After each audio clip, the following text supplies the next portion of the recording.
Good day, everybody.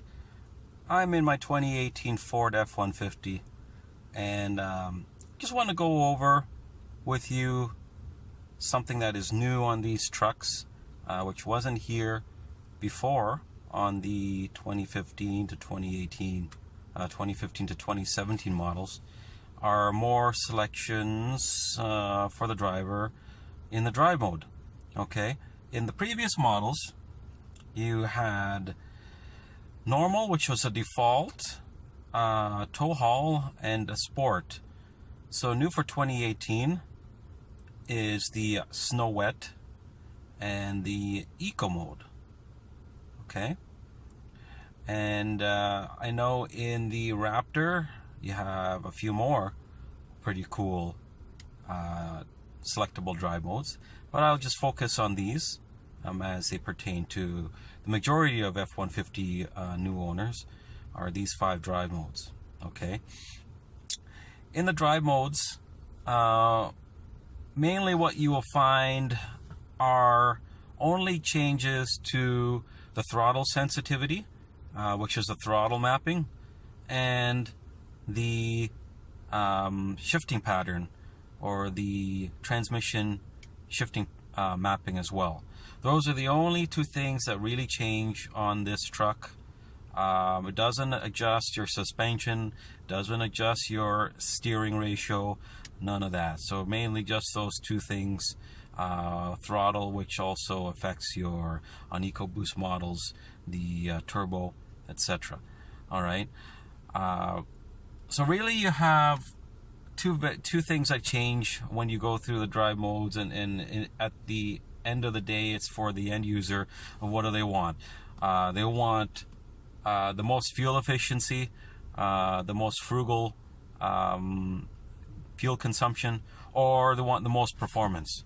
All right, and those are the 2 things at the opposite ends of the spectrum, really.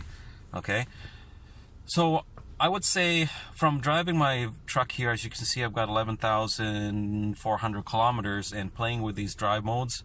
When you first start the vehicle, right away it goes to normal. That's the default setting, and that's the same with all previous F-150s as well. No matter what, if you leave it in sport mode or tow haul, shut it down, turn it back on, you come back and it defaults to the normal mode. The other thing I want to note is whenever you turn off your traction control or turn off the advanced track, right, when you change the mode, as an example, I'm changing to another mode, as you can see, the traction control or the advanced track comes back on automatically, right? So just something to note. All right, so from my experience on this vehicle, I've got the turbo gauge here set up on my information display on the top right. As well, I have an N gauge tuner as well. Sorry, a little bit dark there. I have an N gauge, and on the top right, okay, I can monitor my turbo boost. Okay, so on the EcoBoost engines, it's generally known, and with every turbocharged vehicle, if you start using boost, start getting heavy on the throttle and using turbo, obviously when you cram more air into the engine, you need to as well compensate that mixture with fuel as well, right? So what I find is the most fuel efficient driving mode is actually snow wet, believe it or not. It is less frugal than the eco mode, okay, even though there is an eco mode here. And what I find is with the tow haul mode, it is the least sensitive on the throttle sensitivity. So driving easy, it's very easy to just drive smoothly, drive conservatively. But the neat thing is that I find by driving in snow wet mode, it uses very little to almost no turbo boost. Okay, even just slight normal acceleration, and at times accelerating a slight grade, I'm finding that there's the turbo is registering 0 on my gauge, which is kind of neat, right? And the engine is able to do it, you know, accelerate normally with a normal aspiration. Okay, and then as you move up, I would say to the next mode, which is eco mode. All right, it's just a little bit more sensitive to the throttle. Okay, and then as well, I find that the turbo doesn't have as much pressure either. Okay, and of that, on that note, these two modes, snow wet and eco mode, the way it affects a transmission is a transmission will want to upshift as soon as possible, and you'll be finding that I'll show you here on my 10-speed. Okay, I've got the 1 to 10 gear indicator here.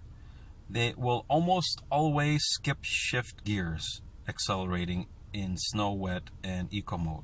All right, depending on how much throttle input you give it, it goes from first gear to third gear to fifth gear, or sometimes I've seen it go from first gear to third gear to fourth gear, and then skip fifth gear and go to sixth gear, and then 7, 8, 9, 10 is all in sequence. So that's something that's pretty neat, because it's programmed to upshift as soon as possible. So that's the way it can get the use the least fuel. All right. The next is the next mode going up, which is lesser in fuel efficiency and higher in performance, is the normal mode, and that's your default mode. Okay, that is it's a good compromise for everyday driving, and that's why it's normal mode. It's why it's default mode on the F-150, because it gives you good throttle feel. The transmission shifts very well, very nice. Still skip shifts at times, but not as much. But great for everyday all around. Tow haul mode, self-explanatory, right? Haul or have something heavy in the bed, tow a big trailer, put it in tow haul mode, and what it will do is it will hold gears longer, keep you in the meat of the torque band, depending on, and actually it also depends on what engine you have.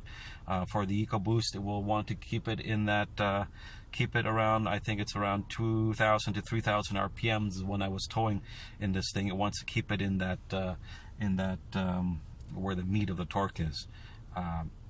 So it's it tows really well when using that feature. And as well with the transmission, I find when slowing down, it will automatically downshift for you. So it will use engine braking to help you stop when you have a heavy load. So it doesn't put all that stress on your brakes. So we'll use engine braking. All right. The next least fuel efficient and the most performance you can get out of the truck is by using sport mode. Okay, sport mode has the most throttle sensitivity. It will hold your revs up. When I use sport mode, my transmission shifts. If I try to drive it conservatively in that mode, it will shift anywhere between around 3,000 RPMs almost every time, and I find it will not hardly ever skip shift gears. So it keeps it on, it basically keeps it on the boil whenever you want to romp on it. It's a fun mode.